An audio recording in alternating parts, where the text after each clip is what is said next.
We're taking stimulus equivalence out of the textbooks and putting it into practice. I'm Carrie Woodward. I'm a Board Certified Behavior Analyst, and this is the CEU Learning Lab.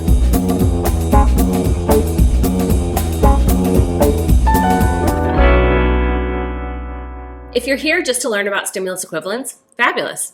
If you're interested in getting continuing education units for your BCBA certification, we're going to have 4 keywords throughout the presentation. Hang on to these keywords. In fact, write them down. Make an audio file on your phone. Do something, because I promise you at the end of this, you're most likely going to have forgotten them, and you could very easily go to our website and get CEU credits for this presentation on stimulus equivalence. You'll need 3 of the 4 keywords, so just keep your ears peeled. Anytime I say, here's your keyword, write it down for yourself later. So you were most likely introduced to the concept of stimulus equivalence in your graduate program. Most professors go into this, but unless you had a great professor who did a really good job explaining it and also had applied or practical knowledge in the field working with people, sometimes it can fall a little flat or be a little bit difficult to understand. In my experience, BCBAs tend to graduate and come into the field working in an applied setting and have no idea how stimulus equivalence can be super beneficial to their clinical practice. I heard this really cool phrase, and I don't remember who said it, so if you know who this phrase it can be credited to, please leave a comment below, and we will absolutely give this person credit. But the phrase was something like, learning is infinite and the time to teach is not. And it's so true. If you are a clinician working in an applied field, usually with people with developmental disabilities, there's a million things that we could teach our clients, right? And unfortunately, our clients are most likely having ABA programs that are funded by insurance or by regional center or even by their parents or a school district.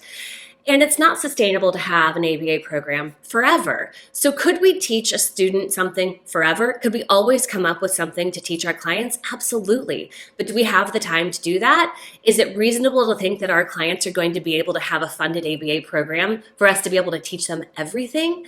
Of course not. So our job as clinicians is to try to figure out, how can we get the biggest bang for our buck? How can we use strategized teaching in order to give our students or our clients more skills than we actually have to teach every single one? In another video, I talk a bit about the difference between a finite response class and an infinite response class. And this just means that a finite response class means there are only a certain number of responses within the class. So if we think about something like the alphabet, there are only 26 letters. There are never going to be any other letters unless you're talking about a different language. So the response class is finite. You're going to want to teach each of the individualized responses within that class, because there's no way that you could teach 1 or 5 and hope that your client is just going to acquire the other ones. You would teach each of them within the response class. An infinite response class means there are so many responses within the class that you couldn't possibly teach each of them individually. So let's just think about verbs or action words. There are so many that you could teach, right? So you have to come up with a strategy that you could get more learning without having to teach every single response within this response class. So as a BCBA, how can you best strategize your teaching in order to give your student or your client the most skills possible without needing to teach every single skill that they need? Enter stimulus equivalence. In 1971, Murray Sidman discovered this idea of stimulus equivalence. And I'm not going to go much into the history because, like I said, if you took any sort of graduate studies where stimulus equivalence was even discussed, it's most likely that you got a good introduction into how stimulus equivalence as an idea came to be. So I'm not going to go into the history, but I will go into the basics of stimulus equivalence, because I can't tell you how many BCBAs I have worked with that have just recently gotten their certification and couldn't give me any of the basics of it, which means that even if you've been introduced to this concept, it's most likely so obscure, and if you're not using it in an applied way, it's hard to understand what all of the different parts of the stimulus equivalence mean. Okay, here's your first keyword. If you're getting CEU credits for this, write this down. Your keyword is car.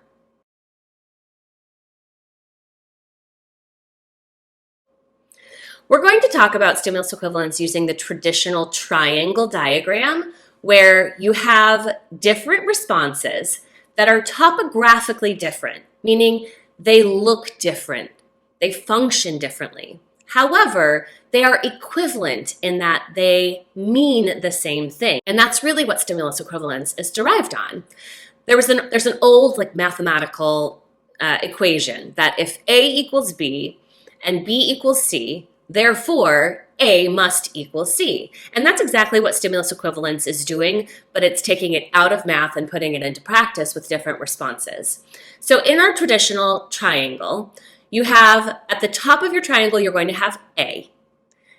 At the bottom of the triangle, you're going to have B and C. And we're just going to use these letters so that there's an easy point of reference when we're discussing the different responses later. So at the A, at the top of your triangle, the apex, A, the most obvious stimulus equivalence examples are using words and pictures to text. So at the top, you're going to have your spoken word, and we're going to use car as our example. So the spoken word car is going to be the A portion of your triangle. Down in the bottom B section, you're going to have the picture or the visual representation of the car. And in the C area of your triangle, you're going to have the actual written word, C-A-R. So at the top, you have spoken word, car. The bottom, you have your picture of your car. And over on the other side, you have the written word or the textual response, C-A-R. When we talk about stimulus equivalence, you often are going to hear the word relation. And what relation means is simply that we're discussing the relationship between different points within the triangle. So the A-B relationship is talking about when I hear the spoken word car, I can make a selection of the picture of a car when it's out with other pictures of other things. The AC relationship is discussing when I hear the spoken word car, I can make a selection of the textual word car, C-A-R, when it's in an array with other textual words. When you talk about the opposite relationship, the BA relation, that means that when I see a picture of a car, I can give the spoken word car. The CA relationship means when I see the textual word C-A-R, I can say car. When we talk about the BC relationship, this means if it's a BC, you're going from I see the car, the picture of the car, and I can select the word car, C-A-R. Vice versa, the CB relationship is when I see the word car, C-A-R, I can make the selection of the picture of the car. And all of these can be described using the elementary verbal operant language, the way that Skinner has given it to us, right? So if we see the picture of the car and we can give that auditory car, that's our tact. So now that we have the idea of a relation within stimulus equivalence, we're going to talk about 3 different types of relations within the stimulus equivalence triangle. The first relation is called reflexivity, and this simply means identical matching. Whatever is at your point in the triangle, can you match that to an identical version of itself? So at the A, when we're talking about the auditory word car, we're talking about echoic. If I say car, can you say car?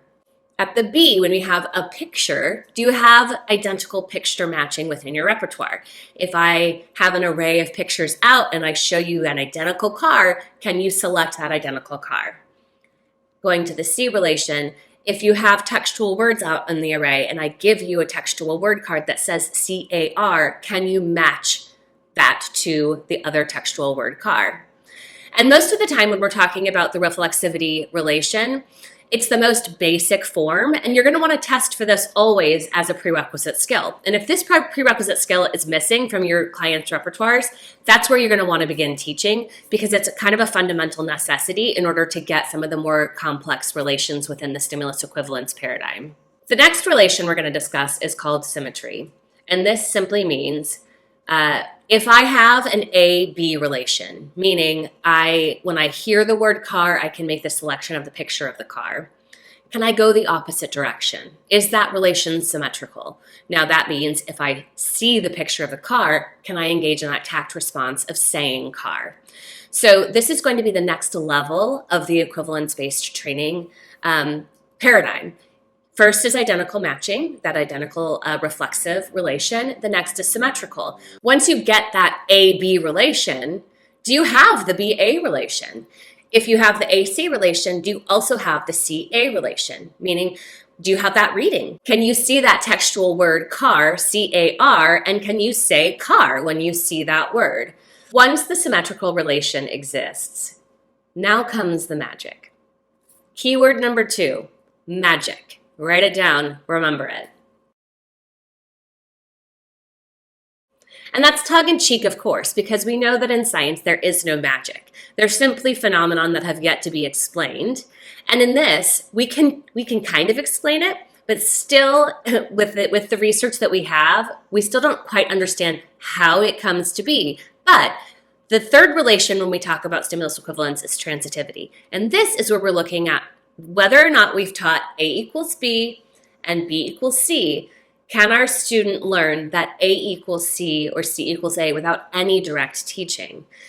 In terms of relations, we call this an emergent relation. This just means that the behavior or the response emerged without direct teaching. And this is why we use stimulus equivalence in our applied work, because we're able to teach a certain number of skills and we're able to get other skills for free without ever having to directly teach them. So when we're thinking about getting the biggest bang for our buck in teaching, and we don't have forever to teach an infinite number of skills to our learners, we utilize stimulus equivalence technology in order to teach a few skills and then get a bunch of other skills for free. So let's just talk about the BC and the CB relationship really quickly.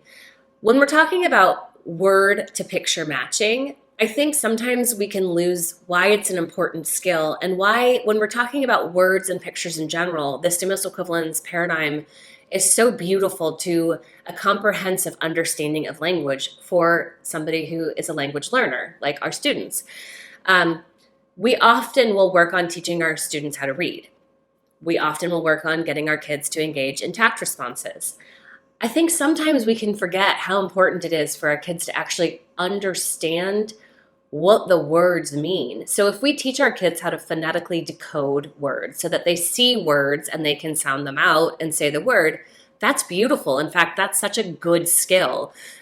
It's when we're talking about teaching individual responses within a response class, talk about the most infinite response classic that exists. It's just words, right? So you can't teach your kid every single word.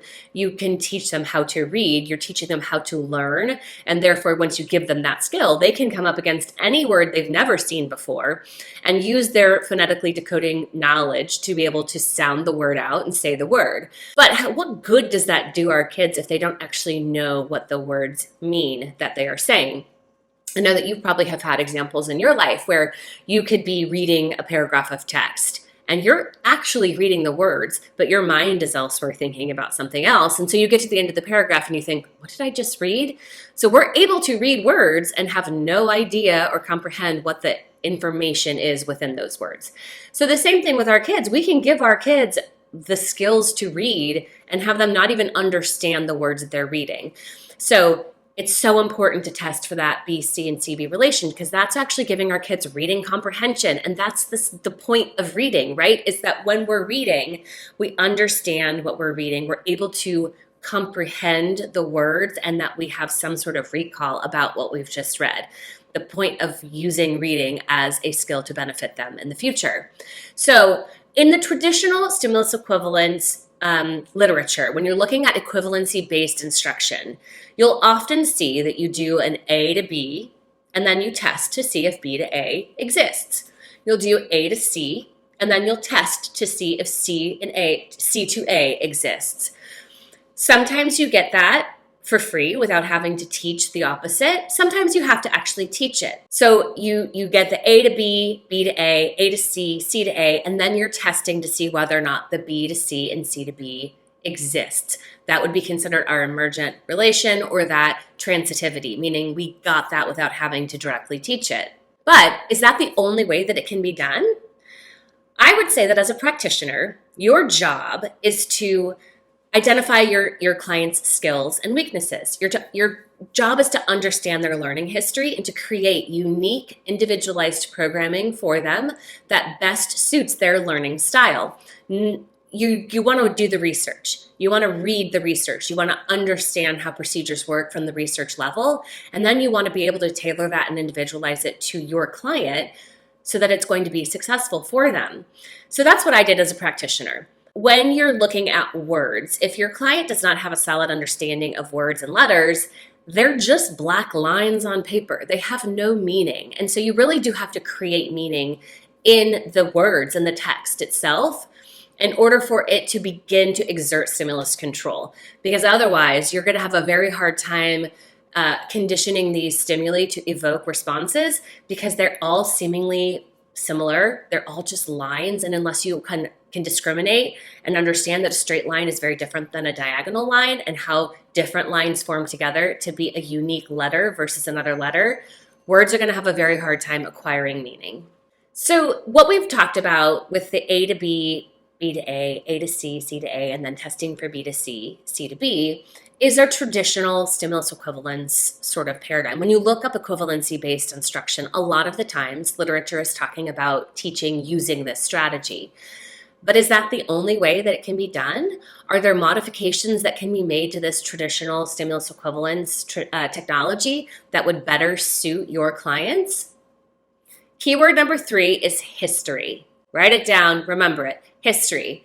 As a clinician, your job is to look at each individual client, understand their learning history, understand the types of teaching that has been most successful for them, and to create programming that is in their best interest.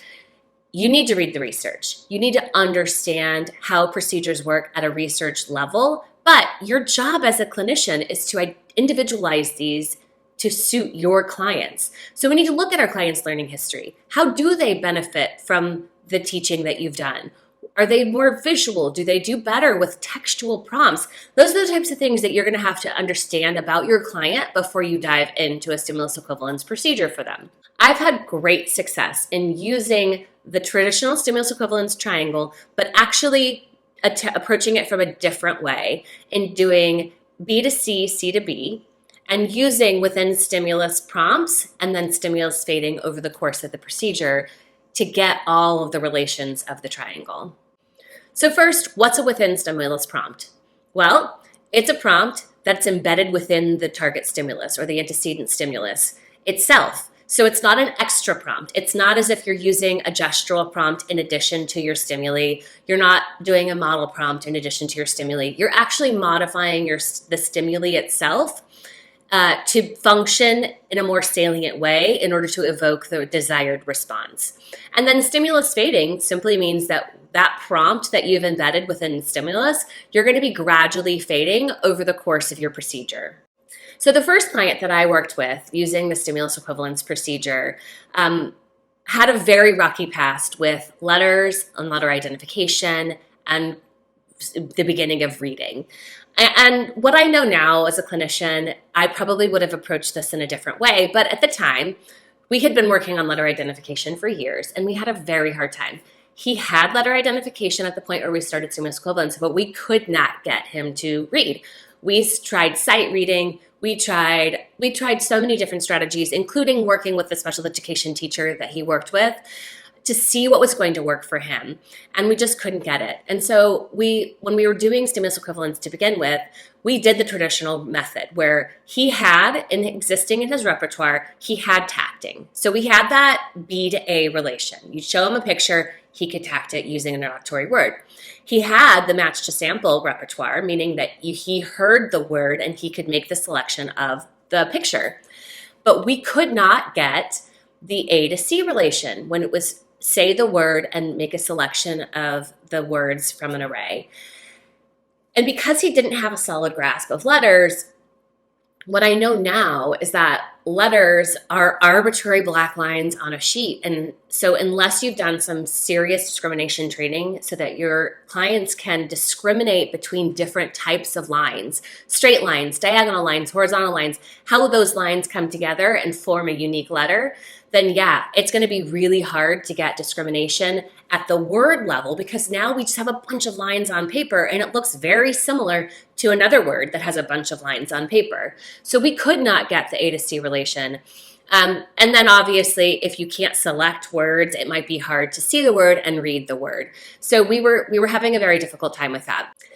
And I thought to myself, what if we tried a different relation? What if we just we threw away the AC and the C relation, and we went down to BCCB. What if we could do picture to word matching? He already had a solid picture matching repertoire, meaning if you gave him the picture, he could match it with that identical picture in a large array. So let's use that strength of his and see if we can incorporate that as a within stimulus prompt to the procedure. And this goes back to your job as a clinician, to understand the strengths of your clients and utilize those strengths to teach them skills. Instead of fighting an uphill battle with some of the things that were his weakness, we were going to use his strengths in order to try to see if we could get him to learn the skill. So we took the picture, let's say it's a picture of a car, and we superimposed the word car directly across the picture of the car. We then had the textual word card that said car, C-A-R, and we superimposed the same exact picture of the car behind the word. So when you're doing a match to sample procedure with the pictures and the words, in the very beginning, all of the pictures have words over the top and all of the words had pictures behind them. And we always started, these were just arbitrary because we had never done this procedure before. We started with a set of 3 stimuli and we used them in an array of 3. So we had 3 pictures and 3 words that we were hoping to teach to be able to match to their corresponding picture and word. And what we did was we gradually faded the word off of the picture and we gradually faded the picture out from behind the word. So that by the end, the student was matching the picture to the word and the word to the picture without any sort of within stimulus prompts present. We were effectively able to transfer the control of the matching response away from the picture in the word and just have it be the word that matched the picture. When we created this procedure, we had read no research or literature on it being done in this way, so we were really sort of coming up with our own criteria on how to do this. We set arbitrary mastery criteria at 3 consecutive sessions at 90%, or 5 consecutive sessions at 80%. And then we created 4 sets of stimuli with varying degradations of the superimposed stimuli. So when we had the picture of the car and the word car, it started out at 100% saliency, meaning it was very obvious. Same thing with the picture of the car behind the word car, it was at 100%. So you could very obviously see the word, or you could very obviously see the picture coming out through behind the word. So then every single time that mastery criteria was met, we gradually faded the transparency of the word over the picture and the picture behind the word. And I think we went from 100% to 50%, then to 80% transparency. And then our final set, so we had 4 different sets. Our final set was 0. We had completely faded out the word over the picture, and we had completely faded out the picture from behind the word. And we were always rotating our position. So we had an array of 3 with our 3 target stimuli, and we were always rotating the array so that there was no positional bias that occurred. And by the end, we were able to get picture to word matching in both directions. So if the pictures were out in the array and you held up the word, he was able to select the picture to match it. And then the same thing, we did the opposite. With the words in the array, we would hold up the picture and he would select the corresponding word to match it, which is amazing. The fact that we could get comprehension that these arbitrary sticks and figures means this picture of the car is so cool. But did we get any emergent relations? Remember, we're still missing that A to C and that C to A relation for this client. And I remember so distinctly sitting in a clinic meeting with his entire clinical team and his parents and our director. And today is the day we're going to test whether or not we have an emergent relation. And really, can he read these words? Can he read the words and can he select the words when he hears the auditory word being presented to him? And so we're sitting there and I just hold up the word and I don't give any sort of verbal antecedent stimulus, I just hold the word up. And he looks at it and he says, car. And like, we lost it. We're jumping up and down. We're yelling. We're like, it's the most exciting moment I'd had in my clinical work. And it felt like magic. It felt like we were able to teach a student something that I had at that time probably written off the ability to read for this student based on how long it took us to just teach them letters. And here it was, using this beautiful stimulus equivalence procedure, that we were able to not only teach him how to read the word, but he had meaning to that word because he could then match that word to the corresponding picture. And so I can't express the excitement, the amazement, and just the beauty of behavior analysis and coming up with technologies that can teach in such beautiful ways.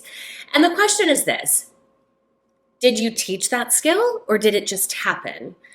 Did you directly reinforce that skill? What we know about behavior is that there is no behavior that exists without the direct reinforcement.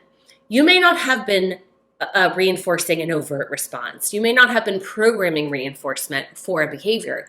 But if a behavior emerges, if it exists, it is because it is somehow contacting reinforcement. So the theory behind this is that you've demonstrated that the client has the tact for car. He can see a car, he can say car.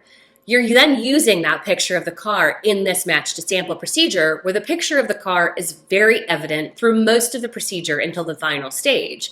And so I would guess that he's most likely engaging in covert tact behavior during the match to sample procedure. So as you show the picture of the car and you have the words out in the array, he sees it. He wasn't overtly ever saying it, but I'm assuming that that's happening at the covert level, that he's tacting in a covert way, car, and then he's going down and he's making the matching selection response.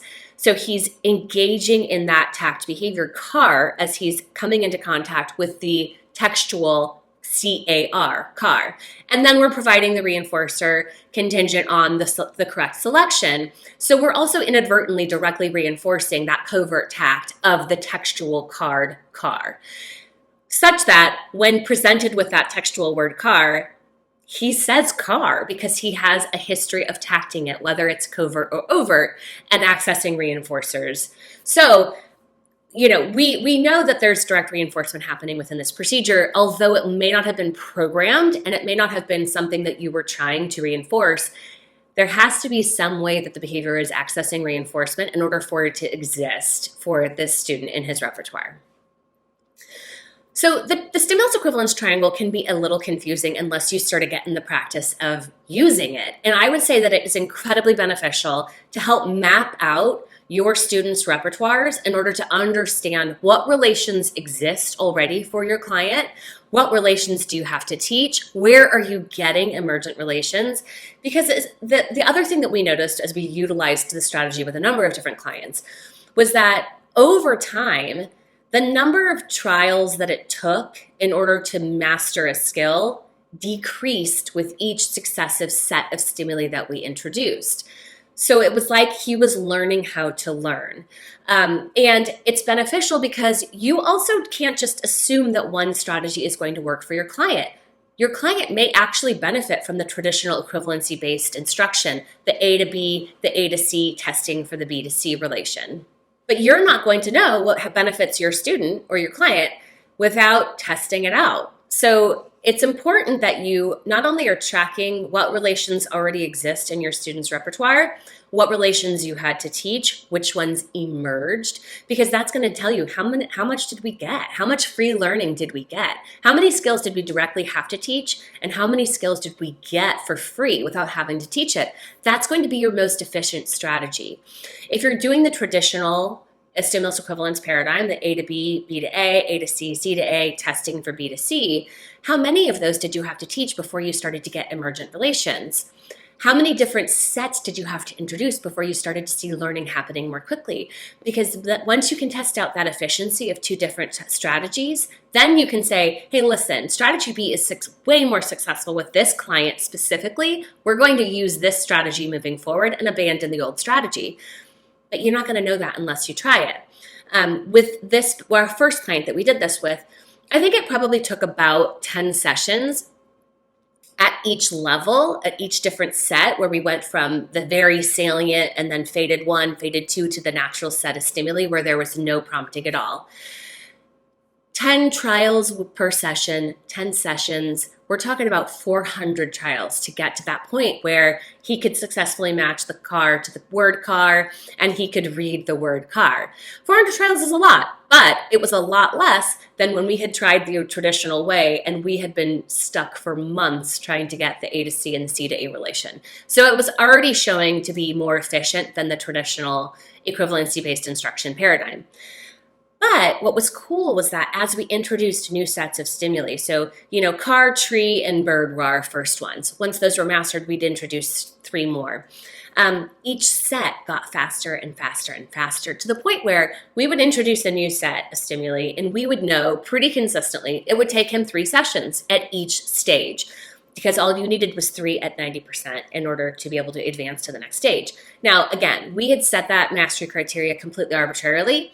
You could go back and you could do some study to see if he could have done it with fewer sets at 90%. How quickly could you do? Could you do 1 at 100%? And if so, could you then just say 4 sessions, he would have mastered it like that? Could have been. We had stuck with this because it was working so beautifully for him that we didn't want to rock the boat. But we were able to successfully give this child a huge repertoire of words that he could read and that he understood. And I think that that's really what our goal is as practitioners, is to give our kids functional skills that are going to benefit them and that are also going to function as behavioral cusps for our kids. How are these words going to open up other doors of learning for our students? Gosh, when you think about reading, it's one of the biggest behavioral cusps. What can they do on their own? What sources of independence are they going to gain? What other reinforcers are they going to come into contact with when they can read by themselves and not need somebody there to help them read things? Can they go to new environments and be able to read the signs in the menu and not need somebody to stand right next to them to be able to do that? So I think specifically when we're talking about reading with this stimulus equivalence paradigm, it's such a hugely beneficial skill for our kids that don't give up on reading. Figure out different ways that you can utilize technologies that are out there and that exist, but that are going to be uniquely tailored to your client that's going to benefit him or her the most. So going back to the triangle, draw the triangle out for your students. We actually had the triangles drawn in our clients' logbooks because it was a very easy way for us to see where do we start at baseline. And in the traditional stimulus equivalence triangles, a lot of the times you're going to see solid lines depict an existing relation, meaning it's something that we taught. Whether we taught it previously and he came into this and already had that skill, or we taught it in the context of this program, the solid line indicates that a skill we taught. And then we use a dashed line to represent an emergent relation or a skill that emerged without direct teaching. For my benefit as a clinician, I felt it helpful to come up with 3 different lines because I really did want to know what skill did he or she already have to begin with? Because yes, we may have already taught it a long time ago, but for the purposes of how efficient is this procedure, I really wanted to know what skills existed at baseline. Then I used a second line. So I used a green line for already has the skill, tested it at baseline, the skill exists in this client's repertoire. I then used a red solid line to denote the skills that we taught, the ones that we actually had to do direct teaching.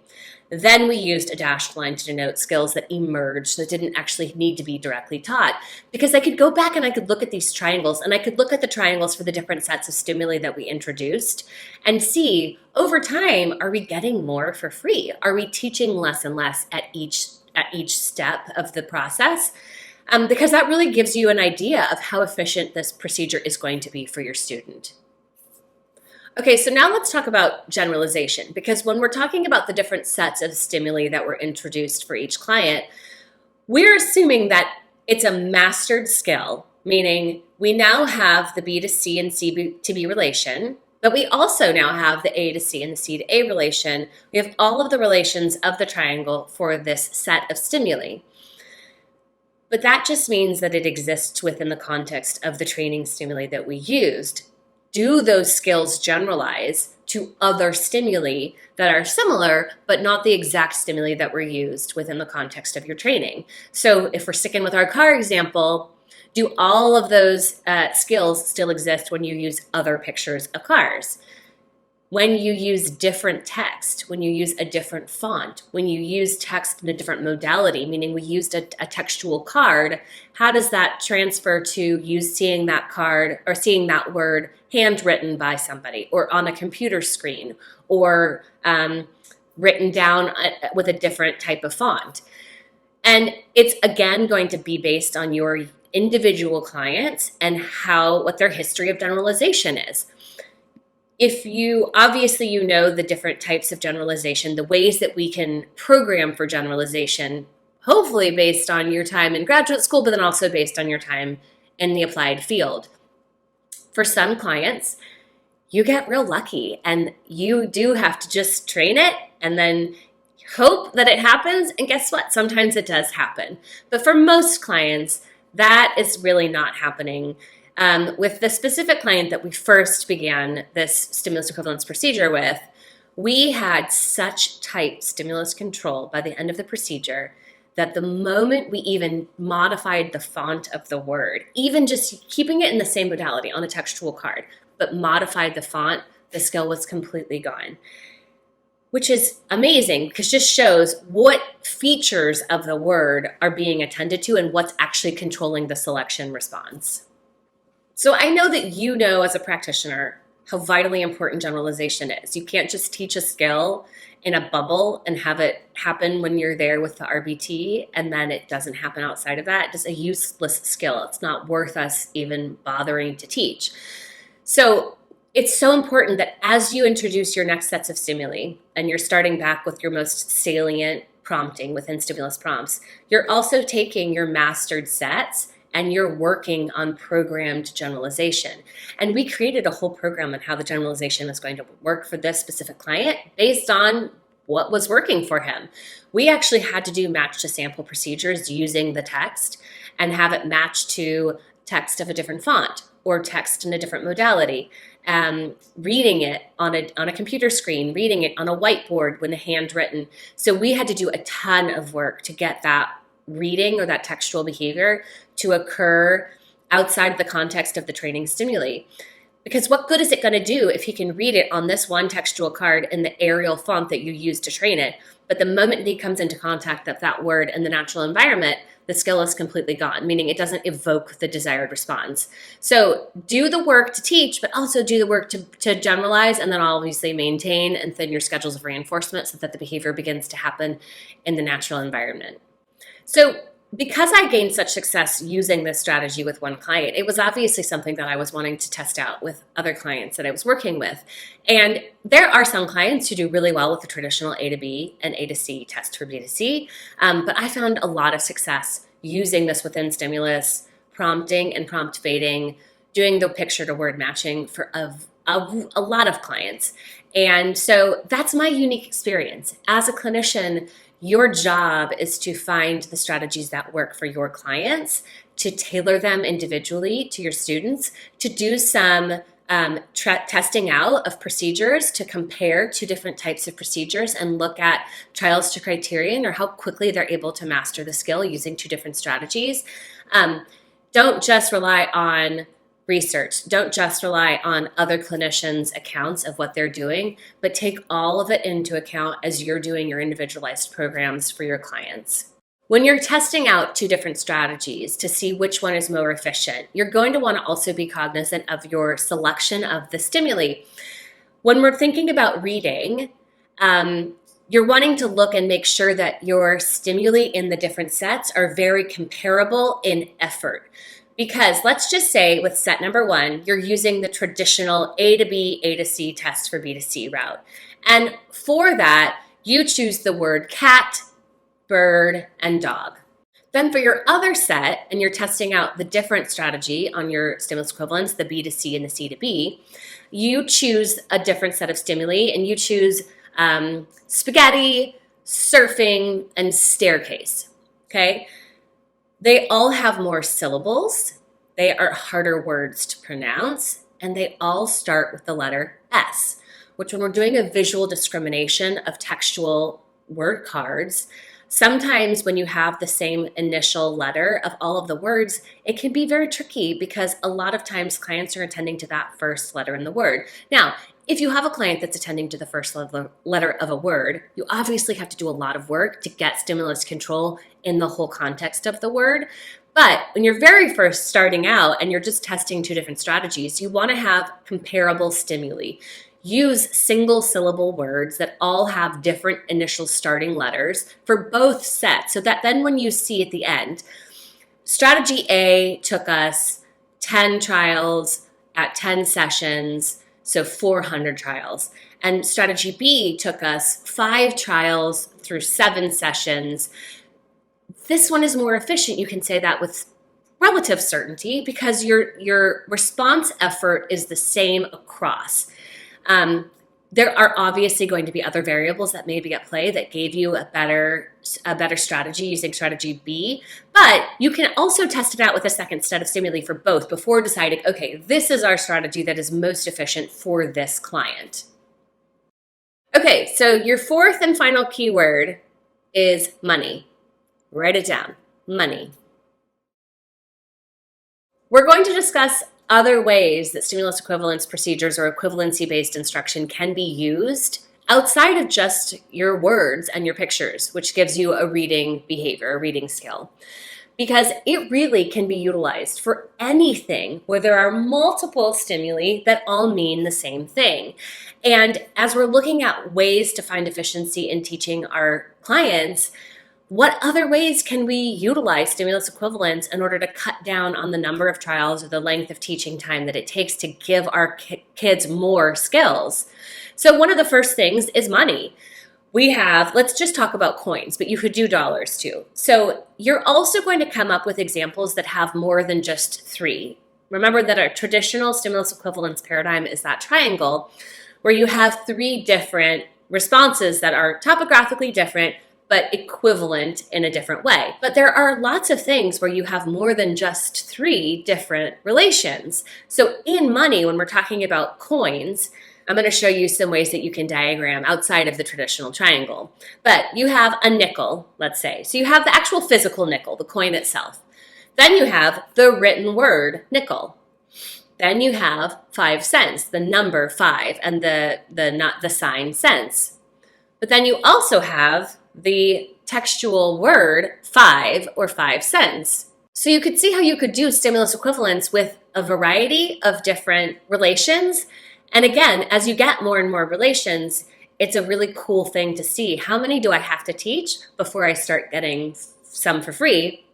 And over time, as I'm teaching using this strategy, am I getting more and more for free each time?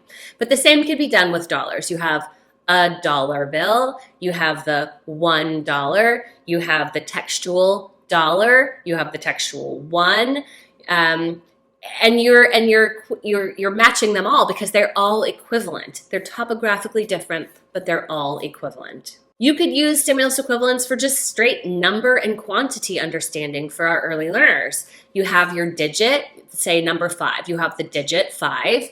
You have the hand 5. You have the written word 5, and then you have 5 teddy bears in a cup. So you have the quantity of 5. You're matching the quantity to the number. You're matching the number to the word. You're matching the word to the quantity. So number, sense, and quantity is a really great thing to approach using stimulus equivalence because you can try to, again, cut down on the amount of teaching you have to do in order to give your client a lot of really beneficial skills. Let's use stimulus equivalence with some of our more advanced learners who are learning to live independently in their home or their living environment, and you're working on cooking. Oh, we have to teach measuring spoons. So you have the teaspoon, the actual physical teaspoon. You have the word teaspoon. You have the abbreviation that you often see written in cookbooks or in recipes where it says T and then a lowercase s and P. So it's so cool. You teach these skills using stimulus equivalence. You test for generalization, and then you get to see how these behaviors are benefiting your client in their everyday natural environment. When you have utilized this and then you watch a student read a recipe, that calls for 1 teaspoon, and they walk over to the drawer in their kitchen and they open the drawer and they pull out the measuring spoons and find the teaspoon. It's just so amazingly rewarding that using this very beautiful technology, you've given your client a real life skill that they can carry and use with them to make them more successful and independent. Stimulus equivalence has also been shown to be incredibly beneficial in teaching foreign languages, which makes sense because you have things that are topographically different or look different, but they mean the same thing. So when you have something like you're using the spoken word, let's say for hello, and then you have the written word hello, you have the Spanish word adios, you have the written word adios, and you're doing this equivalency-based instruction in order to teach how skills can be equivalent upon different ways. If you're going to teach 3 different languages, amazing. You have in your triangle, you have your English word at one point of the triangle, you have your Spanish word at one point of the triangle, and then you have your French word at another point of the triangle. And then another example that I find very fascinating, because I happen to have a history and a background with music, is actually teaching music using stimulus equivalence. So if you're at all familiar with music, you have people who play music very well, but don't actually read music. So my husband is a musician. He plays the guitar, can't read a lick of music, doesn't understand what chords are, doesn't know what notes on a musical staff are. But he plays the guitar beautifully. So he taught himself how to play guitar when he was young. I, on the other hand, took piano lessons for my whole life. And so I was somebody who was able to always read music very well. And when I first learned about stimulus equivalence, one of the very first things I thought was, oh my God, how amazing would it be to use stimulus equivalence to teach music? And there now has been research that's been published using equivalency-based instruction to teach musical skills. But just talking about piano, let's say, you have the letter name, let's say letter C. That's your middle C on the keyboard. Then you have where that note falls on a musical staff. So you have the position of the C, but you have 2 different staffs. If you're not familiar with music, you have a treble clef, and then you also have a bass clef. And this just means what's being played on the right hand on your right hand, and then what's being played on your left hand down in the lower notes. So the note has a different position on each of the different clefs. So it has one position on your treble clef, and it has a different position on your bass clef. But then you also have where that note falls on the keyboard. How many different positions on the keyboard is the letter C? And if you're somebody who also sings, you have how does that note sound? Can you sing the pitch of the note? So I'm really excited, actually. I have a 4-year-old daughter, and I'm very excited to use equivalency-based instruction to teach her to start learning how to play the piano, because I think it's going to be a much more efficient way of teaching music than the traditional methods that I learned when I was a kid. And I think this is just the beginning. It's just the tip of the iceberg. There's still so much area for research in stimulus equivalence and how equivalency-based instruction can be beneficial in use, in practice, in your applied work. What are some ways that you guys have used stimulus equivalence to teach skills? What other skills have you found success in teaching using equivalency-based instruction? Share with us so that we can put together a forum. I think that the best thing we can do as behavior analysts is share our knowledge with each other, and things that are working, things that are based in research, things that we've demonstrated success with, to be able to share not only within our practice, but outside of our practice with behavior analysts around the world. So share your experience with stimulus equivalence and things that you have found beneficial. Maybe you found a different strategy altogether on how to use the stimulus equivalence paradigm to teach skills. So that wraps up our stimulus equivalence for this. We hope that we were able to give you a bit more insight on how to use stimulus equivalence and take it out of the textbook and actually put it into practice in benefiting your clients and giving them beneficial, useful skills in their everyday lives. And we look forward to seeing you in the next one.